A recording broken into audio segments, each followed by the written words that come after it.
ইতালির উইম্ব্রিয়া অঞ্চলের তেরনি শহরের কাছে অবস্থিত কাসকাতা দি মারমোরে, যা বাংলায় মার্বেল জলপ্রপাত হিসেবে পরিচিত।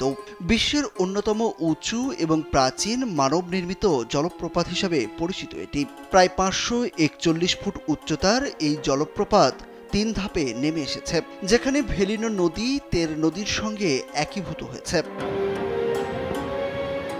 এই জলপ্রপাতের ইতিহাস রোমান যুগ থেকে শুরু। খ্রিস্টপূর্ব 271 সালে রোমান কনসাল মানিউস কুরিয়াস ডেন্টাটাস এই জলপ্রপাত নির্মাণ করেন, যাতে ভেলিনো নদীর অতিরিক্ত পানি নিষ্কাশন করে এলাকার জলবদ্ধতা কমানো যায়। শতাব্দীর পর শতাব্দী ধরে এটির সংস্কার ও উন্নয়ন হয়েছে, যা এটিকে করে তুলেছে প্রাকৃতিক সৌন্দর্য ও প্রকৌশলের এক অপূর্ব নিদর্শন।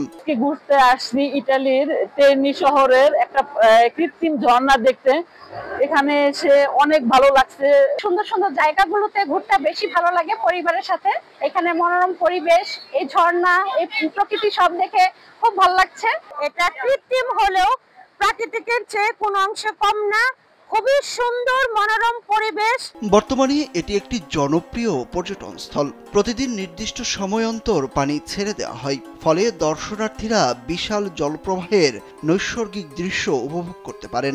পাশাপাশি রয়েছে হাইকিং ট্রেইল, সবুজ বন, পাখির কিচিরমিচির আর প্রাকৃতিক গুহা, যা পরিবেশকে করে তুলেছে আরও রোমাঞ্চকর। বিশ্বের বিভিন্ন প্রান্ত থেকে এখানে বিভিন্ন ভ্রমণ পিপাসুরা আসেন।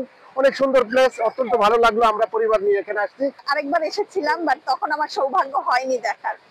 আজকে এসে আমার এত ভালো লাগছে, মানে মনে হচ্ছে আমি এখানেই থেকে যাই। ছুটির দিনে বিনোদনের জন্য, ক্লান্তি দূর করার জন্য রোম তথা ইতালির বিভিন্ন শহর থেকে এইখানে আসেন মানুষ। এত মানুষ, আমরা সব বাংলাদেশিরা একত্রিত হয়েছি এই সুন্দর প্রকৃতির তেরনিতে, যেখানে অধর সৌন্দর্য ঝর্ণা দেখতে পেরেছি। আমরা অনেক বেশি ভালো লেগেছে, অনেক বেশি এনজয় করেছি।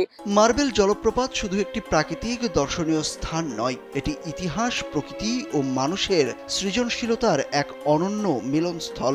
ইতালির এই লুকানো রত্ন ভ্রমণ পিপাসুদের জন্য একবার হলেও দেখা উচিত বলে মনে করেন ইতালিয়ানরা। সুরুজ আহমেদ, কালবেলা।